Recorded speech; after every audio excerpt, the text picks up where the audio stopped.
Originally, when I started my transition, I sort of had decided that I did not want to be a public activist. But it suddenly changed when I was coming out, because I went from doctor to doctor and person to person to try and find out what actually I could do and how it worked for transgender people in Iceland, for example. And I faced another wall and another wall. No one really knew what to do. So I got really mad, because if you're in a health system that says you're fighting for human rights and it's unavailable for you to get basic healthcare, for example, you get mad. And when I went to explain to doctors that I was a transgender person and I needed to have some healthcare, they didn't even know what it meant.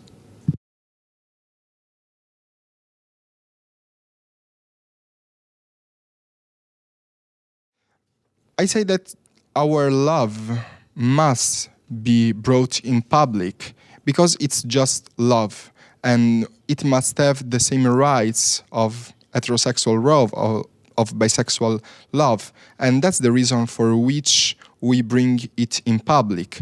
Well, I remember when I was growing up and I had issues, if I may say so, with my sexuality, like I was thinking about myself and what I am and how can I show that to the people, I actually could find no support. So then I realized that I have to do something so that the people that come next to me and that come after me can actually have support that I didn't have. It might be a very good time to be gay. I mean, especially if one compares with a few decades back.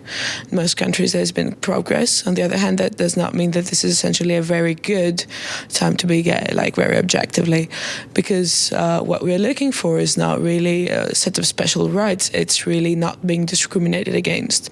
So there is no such thing as too little discrimination.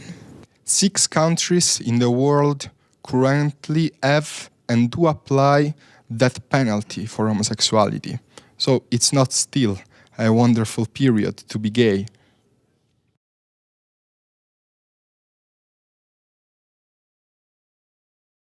I identify as a trans woman and I identify as a transgender activist. I first came out as bisexual, and then I realized that's not a very accurate description.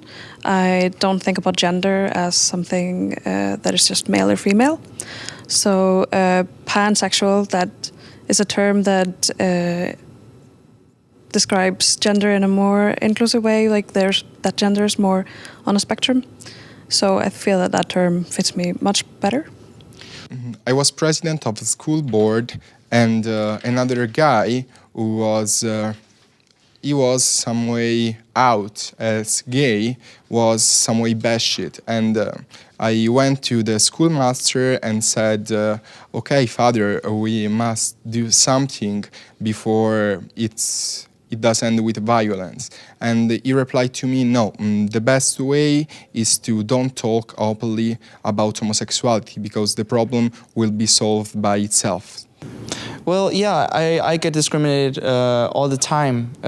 People judge me as being gay and Asian, not even just Korean, but just Asian in general. And the intersectionality part takes a huge part in my life, in my work, but also in my activism. Well, it is a really big part of who I am, and by defining it, it makes it easier for me to find people who are having similar thoughts or similar experiences in life. So I think the labels themselves are really important, but at the same time I do understand that people might not want to label themselves in a very specific way, but definitely the labels are important. They are important because if you want to fight for rights of something, you have to be able to identify it and label it so that people can know what you're talking about. I think it's really important in terms of terminology, and when you're explaining, like, this is why someone, for example, is being discriminated against, so that people see what you're saying. My sexual orientation is a reason of discrimination, and discrimination can't be together with democracy. For me, activism is about having equal rights and having equal opportunities. It's just being accepted in society as a person. So for me, it's very basic. It's about human rights. It's about being able to be who you are in society. And a lot of people can't be who they are.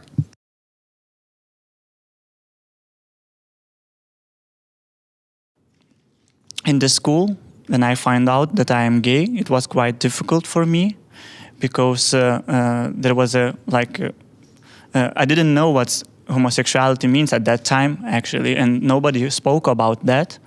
It was like a taboo, or just if somebody was talking about homosexuality, they usually use in the way to bully someone, to hurt someone, and that's why when I was like a child, I was trying to somehow to escape of that thing, and I was trying to change myself, because I thought that it's like something wrong, something not good. I just felt wrong. I just felt that there was something wrong inside me that I had to change, and that I had to work on.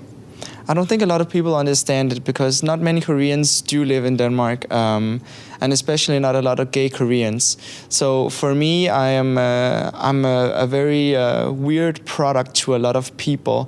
When I first started, it's changed actually a lot since I went through the transition, but it's basically you have to visit a psychiatrist or a psychologist who evaluates how you feel, and that you are actually experienced that you are in the wrong gender. And you have to start, for example, living in your right gender and perhaps making a new name, basically living as the person you feel you are. And they sort of evaluate how you're doing in society while you're in this transition. And once you are ready, and once you are really coping in society in your in your right gender, you can actually have physical transition, where you, for example, start hormones. And these hormones are basically, if you are a trans woman, then you get female hormones, and if you're a trans man, you get men hormones. So it's basically like going through puberty again, except in a much shorter time and with much more power. I was taught that I was supposed to grow up, get a wife, and have many children in an heterosexual family. And that was my only opportunity and my only chance to be happy. I used to be a 14-year-old volleyball player, and I felt, let's say, different to the other guys who played with me. But I couldn't think of becoming a real volleyball star, because I wanted to be as I was, but I didn't have any referent who was like me, like I was. In the beginning, I was trying to be more with the girls, like to get a girlfriend. Well, I got one for half a year. I was in a friendship with her, but it was hard for me. Because I didn't, I knew that I lie, and one day I must tell her about this thing. The fact is that many children and teenagers today are growing up in such an environment, so they have to feel every day like I've felt for years, wrong, ill, and they feel that they must hide something which is really important, a really important part of their life and of their identity. My upbringing was fairly okay. There was not a lot of talking about LGBTQ issues at all in my youth, actually, so I didn't know much about it as I was growing up, which is why I came out a bit later, because I just didn't know what it was. They taught something before I came out, and when I officially came out, they needed something like 6 months, and for a more long period, something like a year, they didn't want to talk a lot about it. But after that, also because I was progressing in my activism, they had to fully accept it, and they have been really amazing and supportive at the end. I think I was very lucky that the dean of the first school where I worked, he's Dutch. So I started, after maybe 1 week, when you start getting to know better your colleagues at the school where I worked when I was living in Spain. And I just started showing myself as I am. So telling jokes and explaining the others. Replying when somebody asks you, "What did you do? What did you do last night?" Or "Why are you so tired today?" The most important thing is to be honest, not to say. Reply the truth. I went out to the cinema with my boyfriend, and we had dinner then, and then we came back late, and then you talked honestly to everybody, and it's we say in Spanish, it flows like a river. I feel that it's something not right, something not like what I feel and where I should be and where I should go and how I should act. So that's why I finally, when I find out myself and I answer what I am, I've just told what I am. It was very hard, but I did. And since that point, I feel myself much, much better. When we come out, at least for me, I had a moment of huge internal strength. Because for the first time, I felt that I did accepted who am I. So I've just decided to work with that strength, becoming an activist, because I wanted to give to other people the opportunity to don't suffer and to don't go through what I've gone through. I never felt the necessity of explaining somebody, of defending myself, that I'm good enough to do it despite being gay. I think in the LGBTQ context, there are a lot of groups that tend to get forgotten, and you focus a lot on specific groups. And for example, gay and lesbian has been the main issue, and the T and the Q and everything at the back sort of gets left behind. So I definitely think that it's a lot more focused on homosexuality, and especially in everywhere you see, in media and news, everywhere, the T and the B and all of the other letters sort of get left behind. I consider myself as Danish, but obviously my appearance is Korean. And the reason why I became an activist in the first place is because it's very important to me to fight racism both outside the environment but also inside the LGBT environment. I would say one can find discriminatory legislation in all aspects of life, actually. Yes, in Iceland there is only a really small committee, and it only works inside of Reykjavik. So if you want to have some physical transition or something, or even if you just want to have a social or a physical transition, you have to go to this committee, and they have to diagnose you, which pathologizes it and makes it sort of a disease. You have to accept that you have a disease so that you can get treatment. Some people think we just want to create riots on a football stadium or a rugby stadium, but it's not that. It's if you realize, and I hope you will, the stereotypes depend on reference.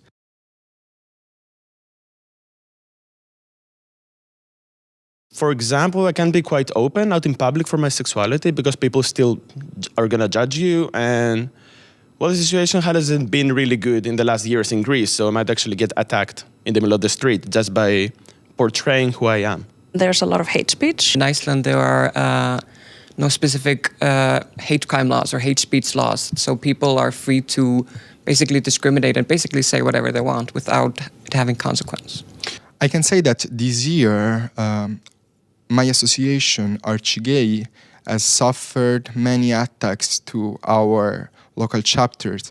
I want to mention Catania, when we have received an intimidating message in a clear mafia way, and also a tremendous attack to our national headquarters of Archigay, the Cassero. I've encountered a lot of hate speech and hate crime actually in my life, so I've actually been a victim of continued hate speech and hate crimes, yes. No, I consider myself lucky to live in the capital of my country where things are quite more open, and I can be more open about myself and my sexuality. But we still have a long way to go, especially in my country and especially in the Balkans area of Europe. Well, I mean, I've come across a lot of negative words. I don't know if I can utter them here, but it's it's something that you just have to deal with and take gradually. And it's always about my sexual orientation and my ethnic background. It's more that in my everyday life, people don't actually, for example, they don't want to accept me as a woman, for example. And there are a lot of transphobic remarks that people use towards transgender people. And they sort of like give them themselves power to define me. And it's like they, because they don't agree with me and they use the argument that it's their opinion that I'm not a real woman. But that's not really about their opinion, if you know what I mean. Yeah. In Sicily, we had a dead pigeon put in our local chapter C with a message, something like "Go away, faggots." And in Bologna, at the Castro, our national headquarters, there was something like a banner with written "Perversion must be cured." That if someone would have said something very, very offensive or racist out in public, they could get arrested for it. But when it's online, it seems that you can't really be held accountable for it in the same way. I want to do sports, to go on doing sports in the best way possible, and I can't now because of my sexual orientation. Some people don't want to swim with me in the pool, not with me, maybe in parallel, just because I'm homosexual. I think that every month there is at least an attack. Consider that Italy is a big country and we have only Archigay has 54 local chapters. So having 10 or 12 attacks each year is a huge number. I have the same obligations as everybody in my country, but I can't enjoy the same rights. And people are thinking that if you don't speak about it, everything's going to be fine. But I think that is honestly a really pretty way to say if we don't talk about it, we can more easily ignore it. I started to learn about homosexuality. What does it mean? Is it good? Is it wrong? Or it's just a regular thing to be what you are? And then as much as I was like reading, trying to find information about myself, to learn about myself, I found out that it's nothing wrong in that it's like completely right thing, normal thing, like regular thing, like everyone are. So that's why I decided that I should be who I am, actually. Well, I think it's my right, for the same reason that my brother can actually walk down the street with his girlfriend and hold her hand and actually kiss her. I actually want to do the same with my boyfriend, my girlfriend, with anyone that I'm with. And I think it's my right, because I'm a human being. Everybody knows love and everybody knows affection, and I deserve that. Our sexual orientation is also our affective orientation. So I want to have also the right in the future to stand at my partner's bed in an hospital or to visit him in a prison, to have every right that is allowed to a couple, to an heterosexual couple. Because there is obviously a private dimension, but there is also a public and social dimension of love, affection, and also of sexuality. People are being targeted and actively discriminated on these spaces, so of course it should be mentioned and of course it should be a public policy because it is an issue which we need to raise. Queer people are a big and diverse group of people, and we're not all gay, and there's various people who identify within the queer umbrella. The acceptance of these LGBT sportsmen and women starts with the presence of people who are openly gay or lesbian or bisexual, and they do sports in a professional way. So it's the reference society needs to step over the stereotype and the barrier.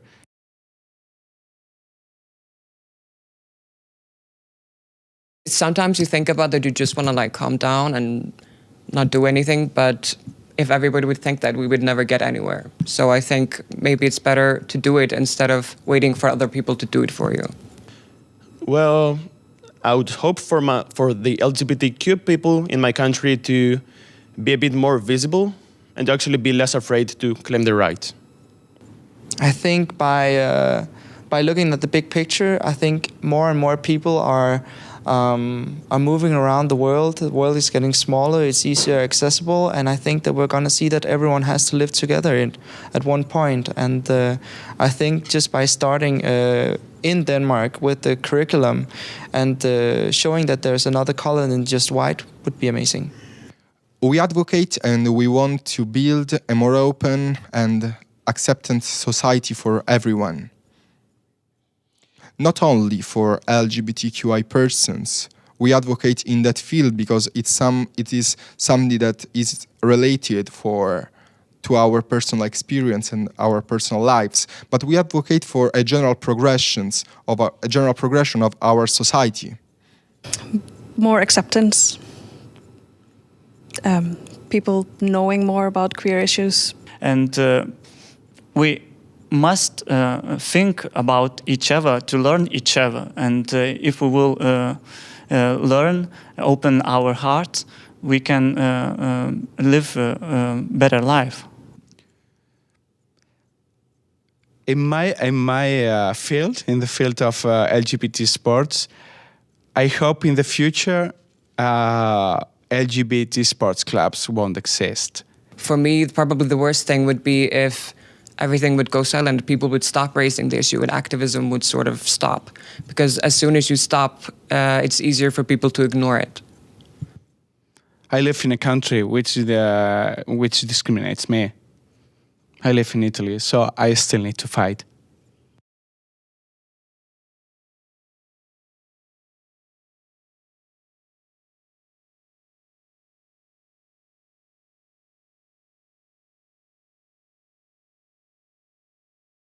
To doctors that I was a transgender person and I needed to have some health care, they didn't even know what it meant.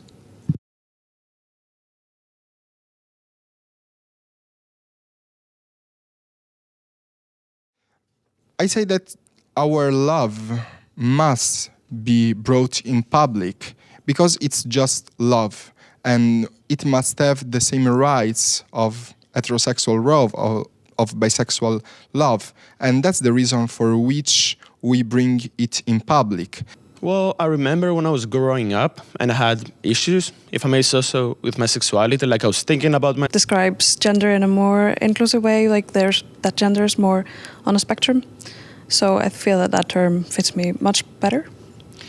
I was president of the school board and another guy who was... he was some way out as gay, was some way bashed. And I went to the schoolmaster and said, okay, father, we must do something before it does end with violence. And he replied to me, no, the best way is to don't talk openly about homosexuality because the problem...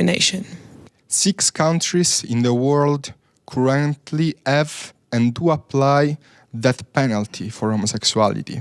So it's not still a wonderful period to be gay.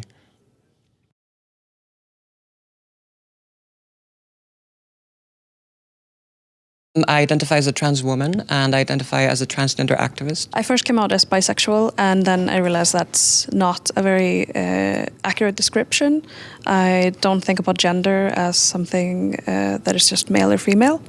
So pansexual, that is a term that